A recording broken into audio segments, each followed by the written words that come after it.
Uma boa tarde para você. O Tribunal Regional Federal da 4ª Região determinou que a Agência Nacional de Telecomunicações, a Anatel, altere a regulamentação dos serviços de telefonia móvel para impedir a cobrança de mensalidades de clientes que comunicarem perda, roubo ou furto do aparelho celular. A decisão, que ainda cabe recurso, vale para todo o país e foi proferida na quarta-feira, dia 25, mas só foi divulgada ontem pelo TRF.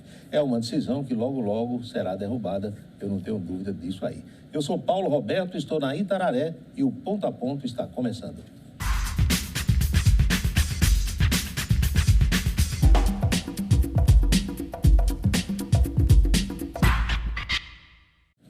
O MEC, Ministério da Educação, divulgou na tarde de ontem, dia 30, os resultados dos candidatos pré-selecionados na chamada única do FIES, que é o Financiamento Estudantil, antigo crédito educativo do segundo semestre desse ano. Os interessados que aparecem na lista deverão complementar a inscrição no site do FIES, mec.gov.br, do programa e, claro, efetivar a adesão até o próximo dia 5, que é domingo. Estão sob disputa 155 mil vagas, 150 mil delas na modalidade juro zero. Uma boa, portanto. Nessa edição do FIES puderam participar estudantes que fizeram a prova do Enem, o Exame Nacional do Ensino Médio, a partir de 2010 e que obtiveram média igual ou superior a 450 pontos nas provas, as chamadas provas objetivas, e também aqueles que não zeraram a redação. Agora é ficar atento ao prazo e fazer o financiamento. O Ponto a Ponto recebe nesta terça-feira o governador paraibano Ricardo Coutinho. Há 5 meses de deixar o governo, onde cumpre o seu segundo mandato, Ricardo mantém um ritmo de trabalho e desenvolve ações sem se importar com o calendário. O governador aguarda um posicionamento do seu partido, que aliás foi tomado ontem, ele aguardava, mas saiu essa decisão de apoiar a candidatura de Lula na eleição presidencial, ao tempo em que, no plano estadual, ele procede a articulações para fechamento da chapa encabeçada por João Azevedo. O governador nos visita mais uma vez e nós agradecemos a presença dele aqui no programa. Governador, seja bem-vindo mais uma vez. Muito obrigado, Paulo, um prazer enorme. O senhor olha para o calendário com alguma preocupação ou não? Nenhuma. Eu tenho para mim que a tarefa que eu me propus a cumprir, nós estamos conseguindo realizá-la. A Paraíba nunca teve tantos investimentos públicos, a Paraíba nunca teve tantas obras inauguradas, a Paraíba nunca teve uma melhoria dos seus serviços, que servem ao povo de uma forma tão acentuada como teve nesses anos. E o importante é que isso veio sempre no crescente. Nós estamos chegando, eu chego ao último semestre dos 8 anos, tendo uma produtividade muito maior do que eu tinha no primeiro semestre do primeiro ano. Ou seja, há um crescente dentro do governo do Estado e eu acho que isso se deve a todo um planejamento que foi feito, a toda uma visão estratégica de tratar o Estado como um todo, com as suas mais diversas regiões. E eu não tenho a menor dúvida de que daqui para dezembro, essas 200 obras que a gente está inaugurando, elas ficarão prontas, aquelas que por uma questão de período, elas não poderão ser inauguradas até dezembro, mas o dinheiro para a sua conclusão vai estar em caixa e eu vou estar divulgando exatamente a conta onde está, juntamente com o saldo dessa conta. Enfim, eu acho que a Paraíba vive um bom momento e eu estou extremamente satisfeito com a minha decisão de ter permanecido no governo. Eu acho que ela foi importante por várias questões, pela simbologia, de demonstrar que a política não pode ser simplesmente algo que gire ao redor do seu interesse particular, ela precisa abarcar o interesse coletivo. E foi importante também por dar estabilidade a um Estado que, dentro de um país que mais do que nunca se quer nesse país é estabilidade. Dos 96 meses dos seus 2 governos, 91 já se foram, restam 5. Nesses 91, além de mais cabelos brancos, o que Ricardo Coutinho ganhou? Eu acho que muita experiência, também um aumento da capacidade de ouvir críticas, de ser questionado. Nenhum governo na história da Paraíba foi tão questionado como o meu. Mas esse governo foi questionado porque teve a coragem de mexer em algumas caixas fechadas que existiam. Teve a coragem de fazer com que o dinheiro que existia, não é verdade que na Paraíba não existia dinheiro, não, o dinheiro existia, só que não chegava na ponta, não chegava era no mal povo. aplicado. Se perdia na atividade meio, porque a visão da política era: eu vou fazer a política para os meus que fazem política comigo. O senhor mexeu com algumas caixas de marimbondos, como a gente fala aqui, e com isso angariou alguns, digamos, desafetos políticos, né? Mas se não fosse dessa forma, para mim não interessaria ter sido governador, sinceramente. Eu compreendo a minha passagem pelo governo como uma oportunidade rara dentro da Paraíba, dentro da história da Paraíba, de poder quebrar privilégios, né, e fazer com que uma grande parte da população passasse a ter outra intervenção sobre o Estado. Evidentemente que eu quero muito mais do que aquilo que eu consegui realizar. É por isso que eu aposto no futuro. Mas também é bem verdade que, por exemplo, em relação aos recursos públicos, esses recursos a Paraíba não fazia, você sabe muito bem, não pintava um meio-fio com recursos próprios. Ficava dependendo de uma emenda, de um recurso, de um convênio federal, né? Nesses últimos 3 anos, os 3 anos do desgoverno federal, né, da imposição, da derrubada de um governo legítimo, da imposição de uma nova ordem, onde se queria de todas as formas que todos da política se ajoelhassem, né? E eu não faço parte desse time. Mantive uma posição coerente com aquilo que eu penso para a vida e para a sociedade, né? E recebi, como contrapartida disso, um cerco enorme sobre o governo.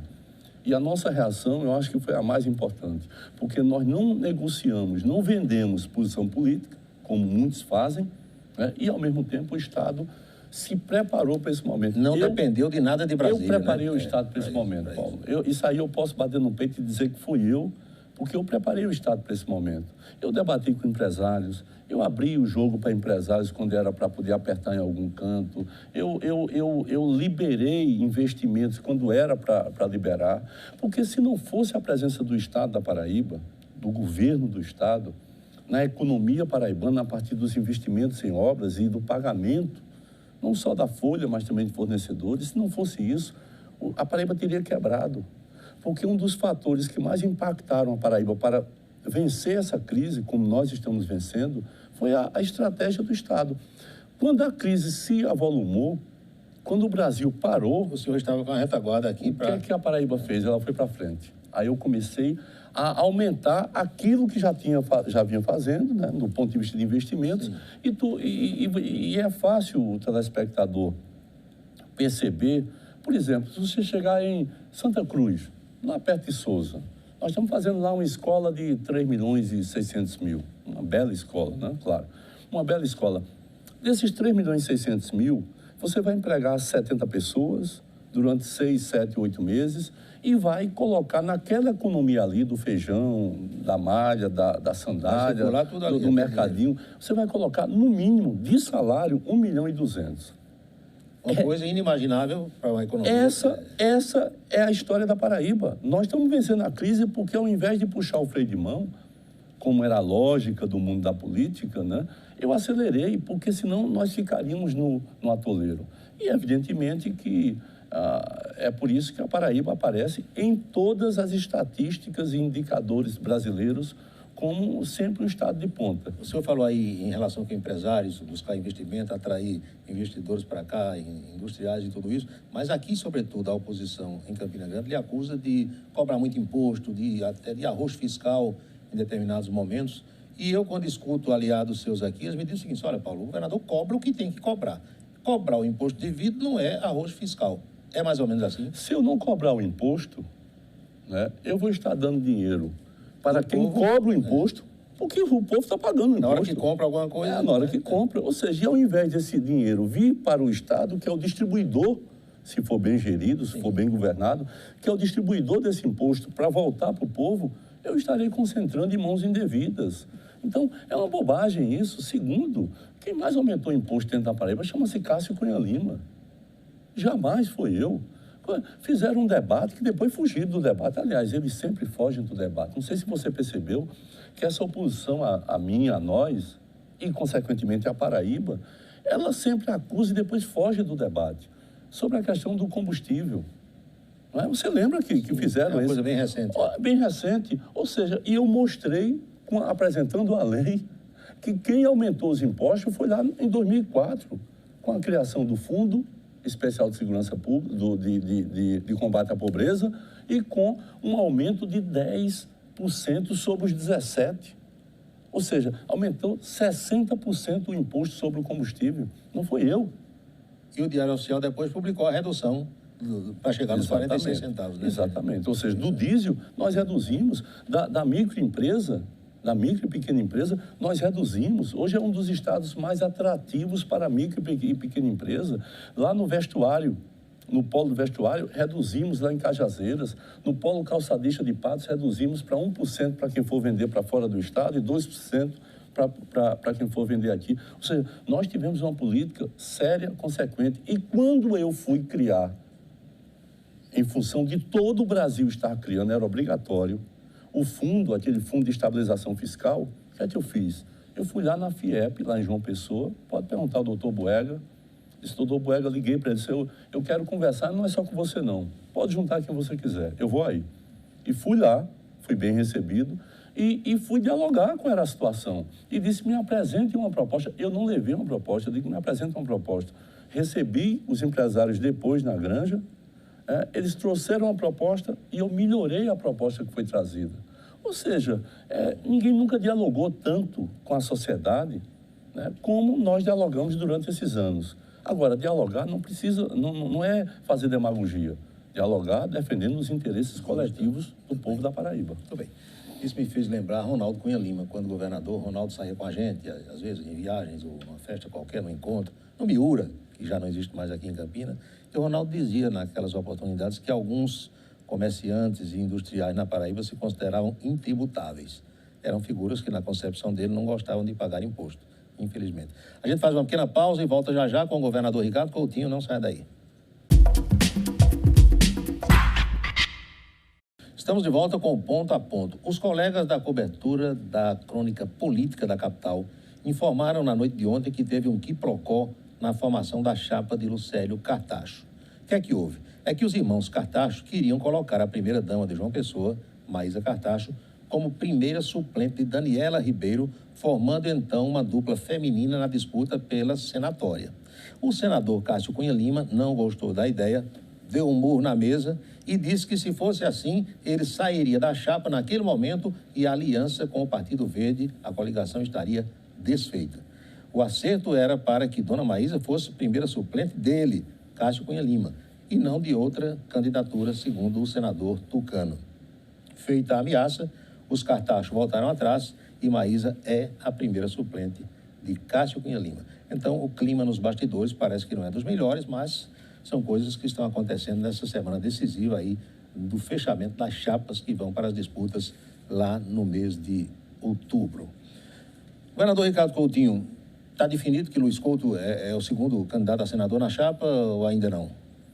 Nós avançamos muito em relação a isso, porque tem uma coisa, Paulo, que eu como governador, eu como que tive essa posição de ter ficado governando e tal, eu acho que eu tinha uma certa obrigação, sem me considerar mais do que ninguém, mas eu tinha uma certa obrigação de oferecer à Paraíba uma alternativa que combinasse decência na política com eficiência na gestão. Duas coisas que são... O senhor poderia ter partido para o populismo, ter escolhido outro nome qualquer, tem uma série de possibilidades. Uma série, podia ter feito, não, vou aqui juntar uma aliança, pegar, que tinha proposta nesse sentido, mas eu acho que a população brasileira e paraibana está exigindo da política, né, novos rumos, novos caminhos e principalmente coerência. Quando nós estamos ofertando uma chapa, né, que combina essas duas coisas, eficiência e decência, né, sem ser aquele discurso falso moralista, mas decência. Afinal, decência precisaria ser algo inerente ao próprio ser humano, inclusive, imagina na atividade política.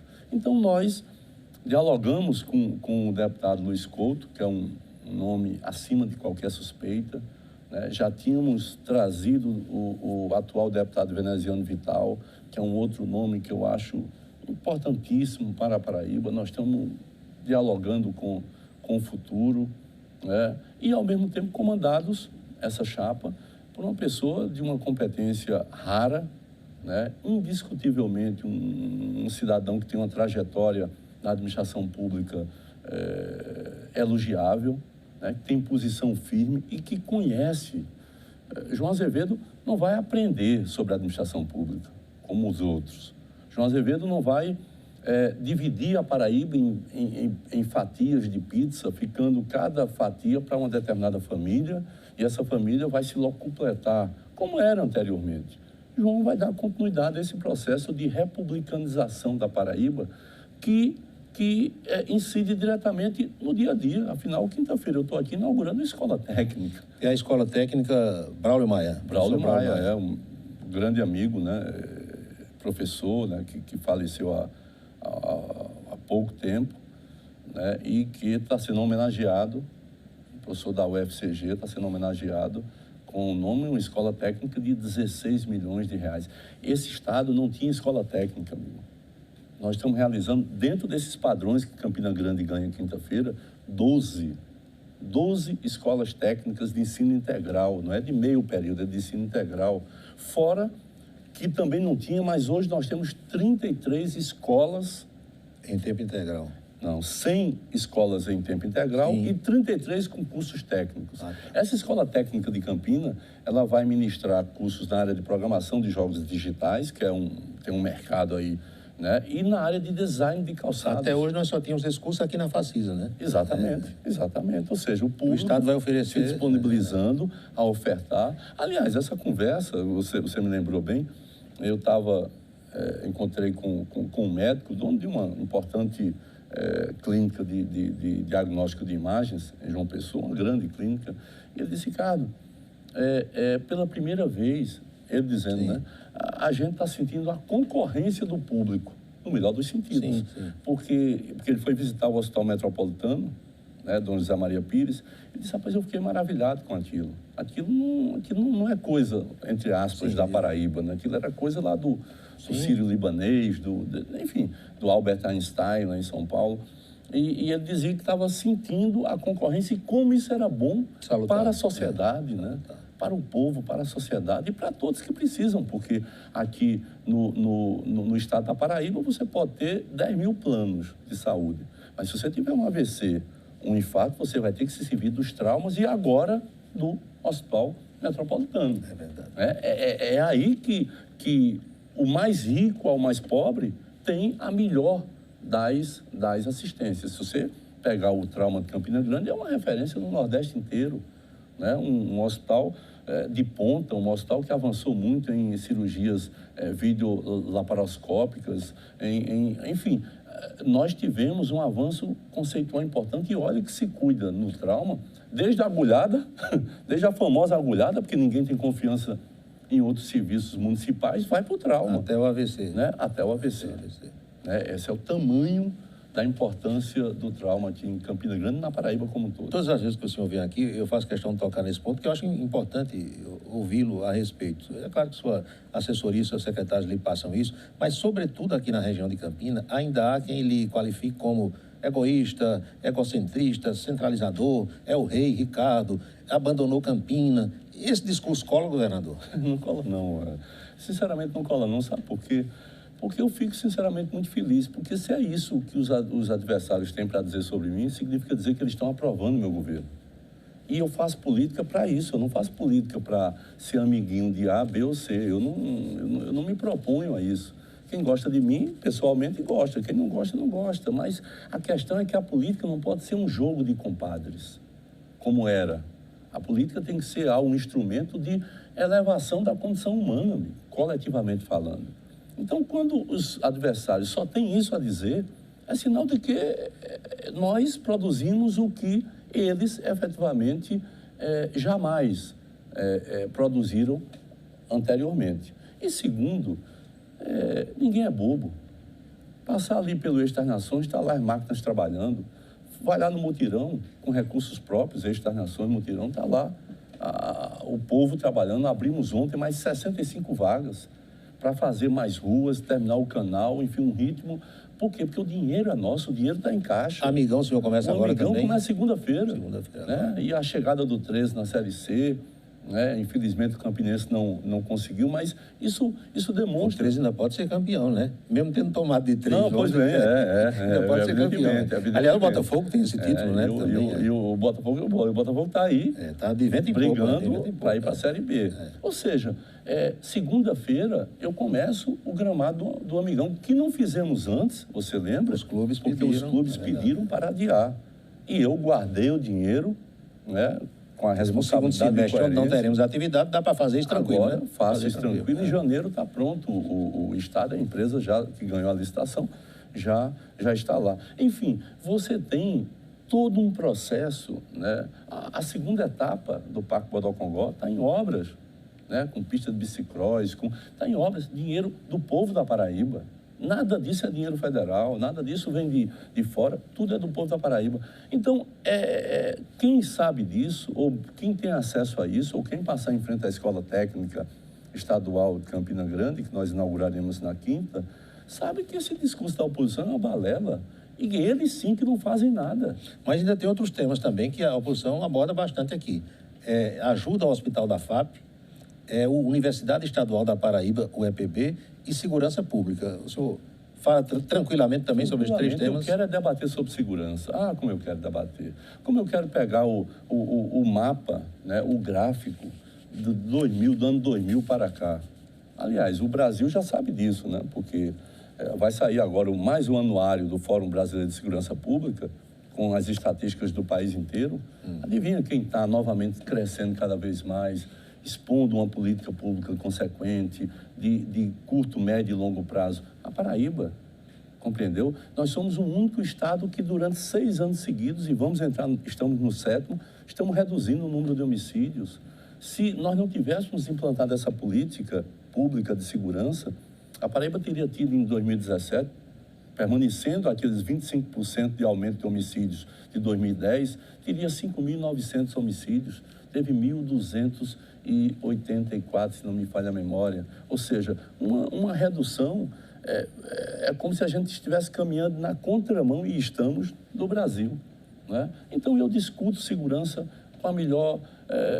com o coração aberto. Né? Discuto sobre roubos e furtos, né? O que caiu, o que aumentou. Eu sei que aumentou e digo isso, porque isso não é um problema meu, isso é um problema de todo mundo. Digo isso em Campina Grande e em João Pessoa, aumentou o número de roubo de veículos. A conjuntura, né, leva a isso. Mas diminuiu o número de roubo a estabelecimento, diferentemente do que propagavam aqui em Campina Grande. Né? Numa articulação bem feita, diferentemente, diminuiu o número de roubo de estabelecimento. Em João Pessoa diminuiu o roubo a transporte coletivo. Aqui aumentou o roubo. O que é que eu quero dizer com isso? É que hoje a segurança pública tem estatística, tem política pública. Funciona. E os operadores de segurança têm as condições mínimas necessárias para poder desenvolver o seu trabalho. Eu costumo dizer, governador, lá no rádio aqui, que a situação não é melhor porque o arcabouço jurídico brasileiro não ajuda, não colabora. Sem dúvida. O sujeito é preso 5, 6 vezes numa semana. Sem dúvida. Vai para a audiência de custódia, o juiz tem que olhar para a lei e mandar soltar. Fica uma coisa absurda. Se enxuga gelo o tempo todo.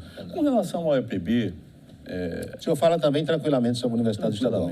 Né? Porque, primeiro, se eu estivesse administrando a UEPB, ou este modelo que eu represento, não teria nem greve nem teria essa crise. Para falar muito sincero, é um problema de gestão. Essa é a questão central. E é um problema também de participação de um grupo que controla a universidade, que é um grupo que tem profundos interesses e relações na área política, na área eleitoral. A pauta de hoje da UEPB é a mesma de 2014. Você é jornalista, você sabe disso. É a mesma coisa. Vamos fechar o semestre. Só que dessa vez o que é que eu fiz? Entrei na justiça. O Estado demandou uma ação para obrigar o EPB a receber os alunos aprovados agora para que eles possam ter aula normalmente. Ainda não tem uma decisão, né? Ainda não, mas está lá.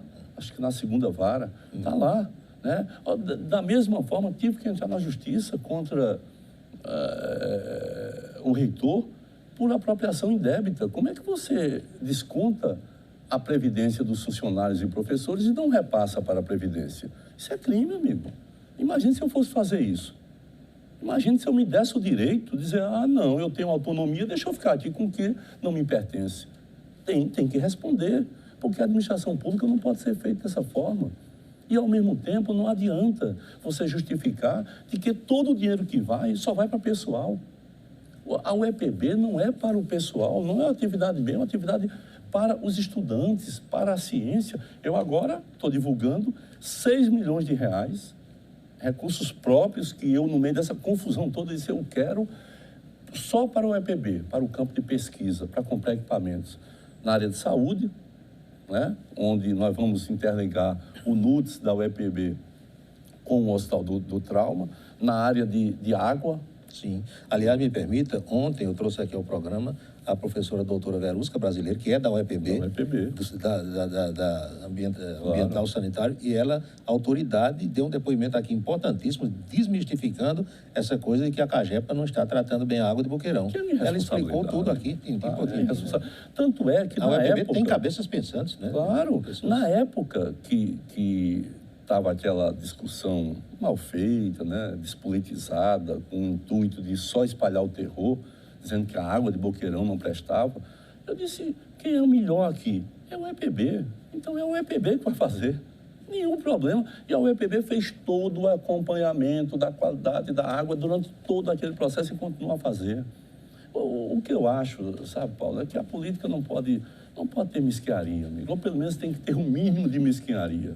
E o que a gente vê é isso. Você tem pautas eleitorais de a cada 4 anos que busca simplesmente um modelo que não é bom para os estudantes, não. Não é bom para a sociedade, não. É bom apenas para quem está ali na cúpula, onde se gasta mais diária que o governador, onde se viaja mais que o governador, onde se tem dinheiro para outdoor, mas não tem dinheiro para as condições básicas da universidade. Não é assim. Não é assim. Autonomia não quer dizer soberania. Só tem soberania que não depende de ninguém. A UEPB é um órgão público, pertence ao Estado, é mantido com os recursos do povo da Paraíba. Então não pode pertencer a um grupo apenas, e esse grupo simplesmente usar a universidade ao seu inteiro e bel prazer. Só para a gente fechar esse segundo bloco, já passamos da hora, essa semana eu li em alguns blogs a informação assim, o governo do Estado deixa de ajudar o hospital da FAP. Procede? Procede nada. Quem deixou foi a prefeitura. Aliás, quem disse isso não sou eu, quem disse isso foi o coordenador da FAP, professor Helder Macedo. Helder Macedo disse claramente isso, aliás, chamou de genocídio. Você lembra de uma declaração forte, né? Não procede, né? O problema todo é que foi a esposa do atual prefeito, numa determinada oportunidade, também dizer que, com relação a um lar de crianças, né, o Estado não estava perseguindo. Quando nós vamos ver, é o Estado que paga, e fazia 6 meses que a prefeitura não pagava. Quer dizer, se diz as coisas na base do se colar, colou. Eu repito, eu acho que quem faz política deveria ter um princípio número 1, que era não faltar com a verdade, né? O Estado e o governo que eu represento, no meio dessa crise toda, nós não paramos um serviço. Observe, nós só fizemos ampliar os serviços. Nós ampliamos serviços em tudo que é lado. Nós não paramos, porque isso foi uma determinação minha. Olha, se você está numa crise, numa recessão, numa depressão econômica, onde quem paga esse pato é o povo, é quem vive de salário, né? E ainda por cima você vai retirar serviços públicos, você vai tornar a vida muito mais cara. Então, todo o esforço do Estado foi para gerar empregos nas empresas, através das obras, foi para manter a estabilidade econômica com os pagamentos, seja da folha, que agora, ontem e hoje, nós terminamos de pagar julho, né, com um adendo que os professores, eu começo o escalonamento de julho até dezembro. Isso tinha sido acertado lá atrás, né? Lá atrás. Na verdade, isso foi um compromisso meu em 2014. O meu opositor dizia que eu não cumpriria e eu estou cumprindo, né? E eu não imaginaria o tamanho da crise, mas eu estou cumprindo. O salário do professor em sala de aula vai aumentar nesses 6 meses de 15% a 21%. E eu vou terminar o governo dobrando a remuneração, não é nem um salário, a remuneração, que é algo muito maior do que o salário. Dobrando a remuneração em relação a dezembro de 2014. Nos 4 anos, E então. quando eu assumi, vai dar 232%. Quando eu assumi, o professor não recebia nenhum piso nacional, recebia abaixo do piso. Ou seja, agora não existe mais essa discussão de piso. O que existe é como fortalecer cada vez mais a carreira.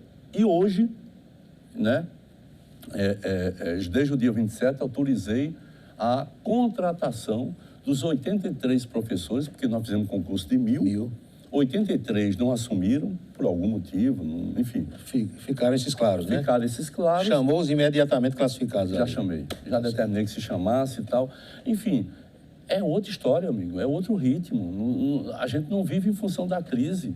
Nós nos protegemos da crise com gestão que busca ser competente, busca ser correta, né? Mas, ao mesmo tempo, nós fortalecemos sempre o que está por vir. É por isso que eu acho fundamental nessa quadra de existência da Paraíba 2 palavras: estabilidade e segurança. As duas geram o quê? Desenvolvimento. Verdade. Vamos a outra pausa?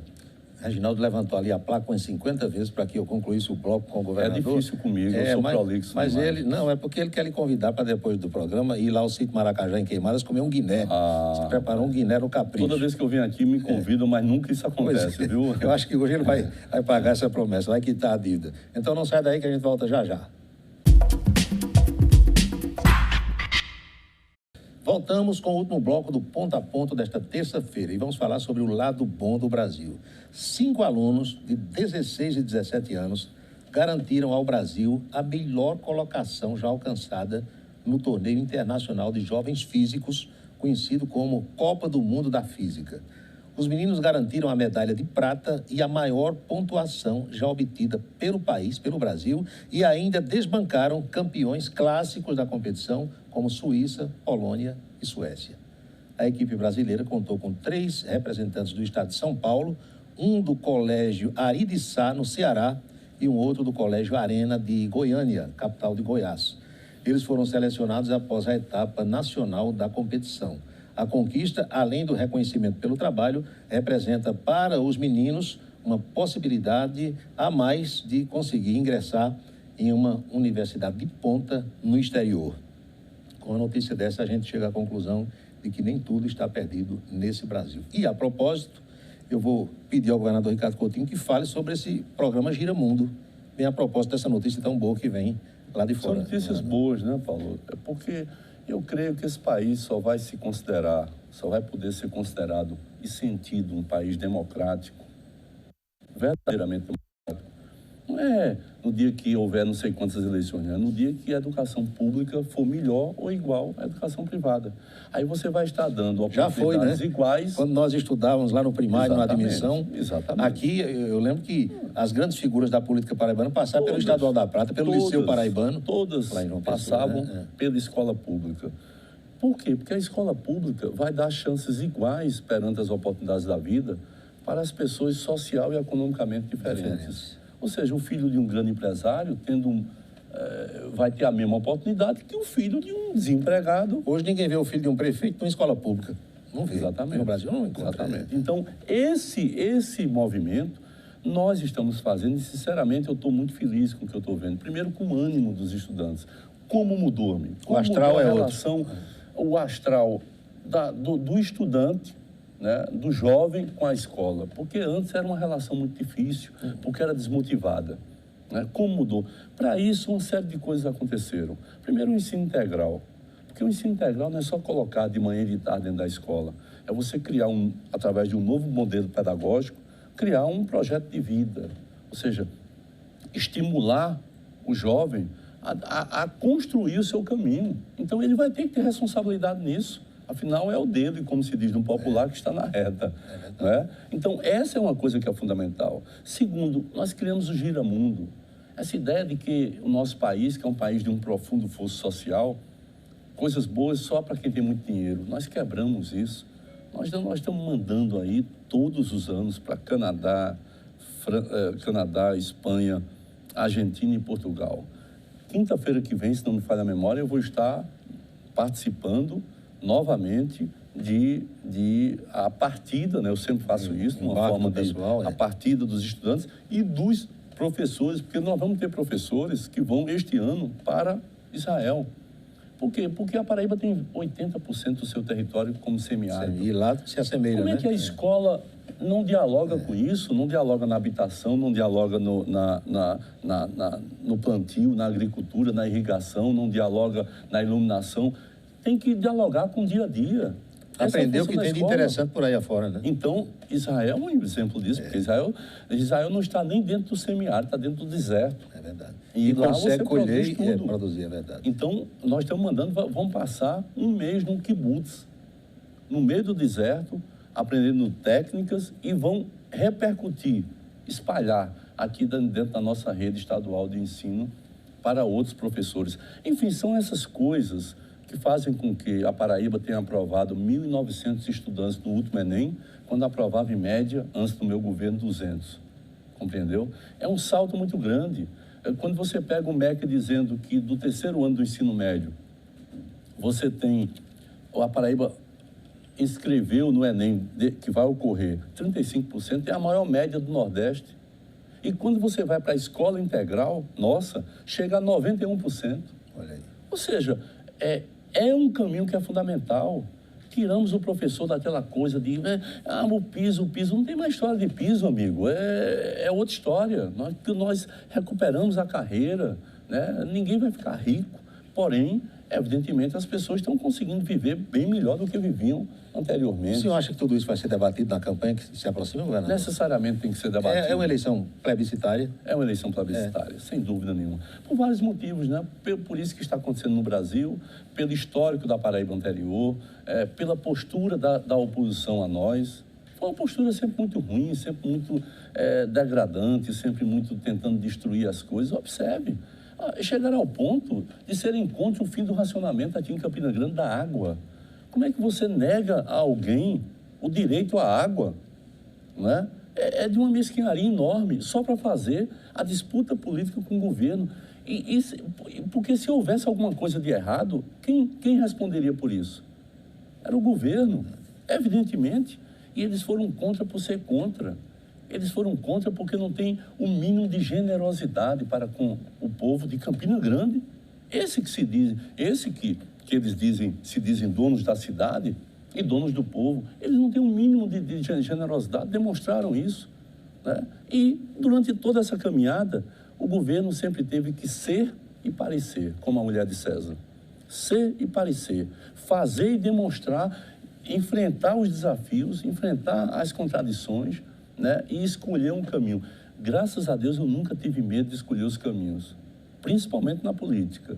Eu nunca tive medo. Se é aquilo que eu acredito, se é aquilo que eu acho de olhar para esse estado e não ver nenhuma escola de ensino integral, eu digo, eu vou por aqui, o governo vai por aqui. E hoje tem 100. E João Azevedo assumindo o dia 1º de janeiro, em fevereiro, ele vai entrar com mais 50, porque eu vou deixar pronto. Mais 50 escolas. Nós vamos aumentar em 50% o número das escolas de ensino integral para fevereiro do próximo ano.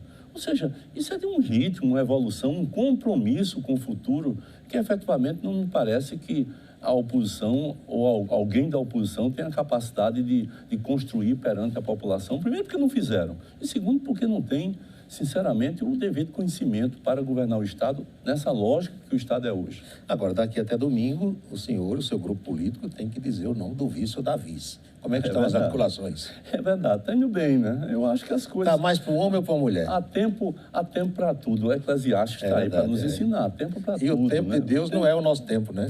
Exatamente. O tempo do Senado está aí, amanhã, quarta-feira, não é? O tempo da ocupação da vaga de vice, nós temos até, na verdade, sábado e tal. Mas eu acho que está tudo... Está mais para o homem ou para a mulher, governador? Está mais para fortalecer o projeto, na amplitude do projeto, nessa questão da decência. Né? Eu acho que tem uma série de coisas dialogando neste momento no inconsciente coletivo do povo da Paraíba. Além do que na política, né? Além de você construir aqui, você favorece as condições para que quem está contra se desintegre. eu acho que vai ter muito pedaço. Vai ter um impacto? Vai ter um impacto? Vai ter muito pedaço. Alguns cacos vão voar. Vão voar, né? Por eles, né? Não é nem por mim, não é nem por nós, é por eles, né? Eles não têm o que dizer a Paraíba, o Paulo. O que é que esse povo vai dizer? Eles vão falar da educação? Não vão, não podem falar, evidentemente. Eles vão falar das estradas? Não vão. Nunca fizeram, nós fizemos. Vão falar das adutoras? Nós damos um banho. Nós damos 10 vezes mais em adutoras do que eles fizeram. Eles vão falar em hospital? Como? Olha como era Campina Grande, com um hospital regional, que tinha uma goteira e um tonel dentro da UTI, que eu vi, não foi ninguém que me disse, não. Eu fui lá e vi. E quando eu vi aquilo, eu digo, eu tenho que abrir. Sem recurso, sem nada, eu digo, eu tenho que abrir o trauma. E abri. Né? E depois abrimos 14, fora isso, 13 hospitais. Aquele de oncologia em paz está funcionando já? Vai funcionar agora em agosto. Já está fazendo pequenos detalhes, tanto no hospital, porque as cirurgias serão feitas no regional, lá a parte de quimioterapia, na segunda etapa a radioterapia, mas na verdade isso vai ser fundamental para a FAP e para o Napoleão Laureano e a FAP. E a FAP. E ao mesmo tempo dar conforto, respeito às famílias do Alto Sertão. Eu vou abrir em setembro o Centro Especializado de Reabilitação, uma FUNAD lá em Souza, amigo. Então, todo esse impacto que tem na FUNAD de João Pessoa, nos demais, vai ser migrado para lá.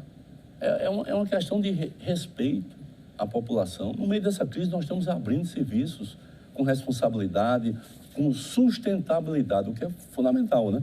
Porque eu não vou deixar nenhuma bomba. Eu vou deixar o Estado organizado. Né? Ninguém me tira desse caminho.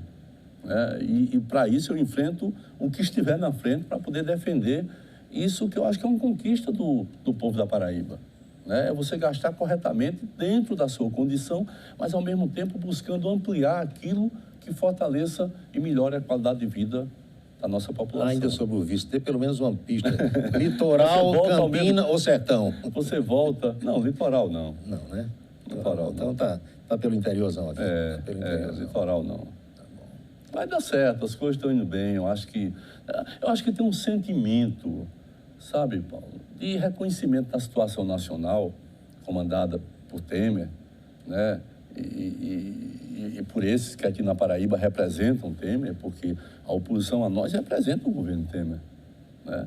E o sentimento daquilo que esta velha Paraíba, que não é rica, é pobre, consegue fazer no meio dessa tempestade toda, amigo. Isso é uma conquista. Não se pode perder isso, não se pode arriscar colocar em mãos que não são adequadas aqui para nós, que não são adequadas para o momento que a Paraíba vive, né? Não dá para se brincar. Eu acho que aqui em Campina Grande eu estou percebendo isso de uma forma, está feito fogo de monturo. Quando eles perceberem, já era, né? Porque há um reconhecimento de que o Estado não pode retroceder, que o Estado tem que, ao continuar nessa caminhada, melhorar cada vez mais. É isso que está colocado para a Paraíba, não vejo outro caminho. Então, depois de amanhã, o senhor volta a Campina para inaugurar a escola Braulio Maia. Inaugurar a escola, exatamente. Venho depois para inaugurar, acho que em outubro, o primeiro trecho da Eixo das Nações, que é o maior investimento em mobilidade urbana, né? Você sabe aqui em Campina, né? Nós vamos pegar do Bairro das Nações até Bodocongó, né? Venho também em agosto para inaugurar eu não lembro o nome da rua, mas é que liga a João Suassuna até o FCG. É uma via fundamental, porque com a João Suassuna a gente preparou, né, uma ligação que desbloqueou desafogou muito desafogou, e agora nós vamos ligar o FCG. Ou seja, ao invés de você jogar todo o trânsito para frente da UFCG, nós estamos trazendo para trás. Né? Uma espécie de binário, né? De binário, isso é uma alça importante, né? Então, essa é uma coisa importante. Até dezembro, eu inauguro a segunda etapa do Parque Bodocongó, também com recursos próprios, inauguro um mutirão, que está uma beleza a obra. E eu fui lá, e eu sou assim, né? Eu fui, estava uma beleza a obra, mas eu não disse que estava uma beleza. Eu disse, rapaz, está ruim demais, eu quero mais gente trabalhando. Desse negócio aí. E entrou 65 trabalhadores, né? 65 a mais, e máquinas, quadruplicamos o número de máquinas. A Catolé de Boa Vista até Boa Vista já concluiu? Já concluímos, tudo tranquilo, já tá sinalizado, funcionando direitinho? Já, eu usei, inclusive um dia desse usei essa porque ficou um binário com a BR-230, né? Um belo binário, e que possibilita a Campina Grande exatamente o crescimento da cidade para aquela valorizou região. bastante. O binário de Lagoa Seca, que é uma outra necessidade enorme, estamos terminando a licitação e vamos fazer. Vou inaugurar, teu programa é visto aí em todo o canto, vou inaugurar agora, em agosto ou começo de setembro, o sistema adutor de Nova Camará. Mais de 100 milhões de reais. Até Arara. Não é? Quer dizer, ali, Lagoa de Roça, Lagoa Seca, Matinhas, Alagoa Nova, Remígio, Esperança, Arara. Né? E, até dezembro, Areal e Montadas. Ou seja, ô Paulo, qual foi o governo, concretamente, que investiu tanto como nós investimos? Não tem. E é isso que trava o debate da parte deles. Eu quero debater isso. João quer debater isso. João que sabe mais do que eu, né? João que tem um preparo extraordinário. João que tem uma folha de serviços prestados na administração pública, de seriedade, de probidade, mas principalmente de competência, de conhecimento. Ele sabe mais do que eu. Ou seja, essa é uma quadra da Paraíba que nós não podemos perder o que nós conquistamos. Porque a base do que virá é exatamente essa conquista que foram feitas ao longo desses quase 8 anos. Governador, nesses 5 meses que restam do seu mandato, eu quero recebê-lo ainda aqui como governador do Estado. É um prazer enorme. Para a gente conversar no ponto a ponto. Uma das melhores entrevistas que eu... O mérito é todo do entrevistado. A condução da entrevista, ela é fundamental. Paulo, você sabe disso, assim. Se estimula aquilo que quer, o bom entrevistador é assim, né? Ele vai estimulando, né? Quando ele não quer um determinado assunto, ele pauta outro. Quando o entrevistado quer fugir, ele volta por ali, enfim, com jeito e com... Já diz o famoso Luiz Torres, que está aqui, sabe, Pedro Bial, que entrevista nada mais é do que uma conversa, né? É uma tá aqui para conversar. E eu gosto muito dessa conversa. Muito obrigado, governador. Muito obrigado, seja sempre bem-vindo. Vamos à última do Calçadão. O Ferroviário deu um passo gigantesco para a conquista do título da Série D do Campeonato Brasileiro. O Tinho Coral, você sabe, fez o seu dever de casa, venceu 3-0 e agora está com a faca e o queijo. O jogo de volta será sábado, 18h30, aqui no Amigão. Isso me fez lembrar aquele jogo da Copa do Brasil do 13 com a Ubra. O professor Fábio Maia lembra bem. Eu estava lá, eu transmiti esse jogo para a Rádio Tabajara. O 13 perdeu de 3-0, jogando em Canoas, ali na Grande Porto Alegre, e quando chegou aqui, venceu a Ubra de 5-0. Claro que os tempos eram outros, o treinador era o saudoso Maurício Simões, e o 13 tinha um outro elenco. Vai entrar desfalcado, mas futebol, como dizem os mais antigos, é uma verdadeira e autêntica caixinha de surpresas. Obrigado pela sua atenção, pela sua companhia. A gente se encontra de novo amanhã, logo após o meio-dia, na Itararé.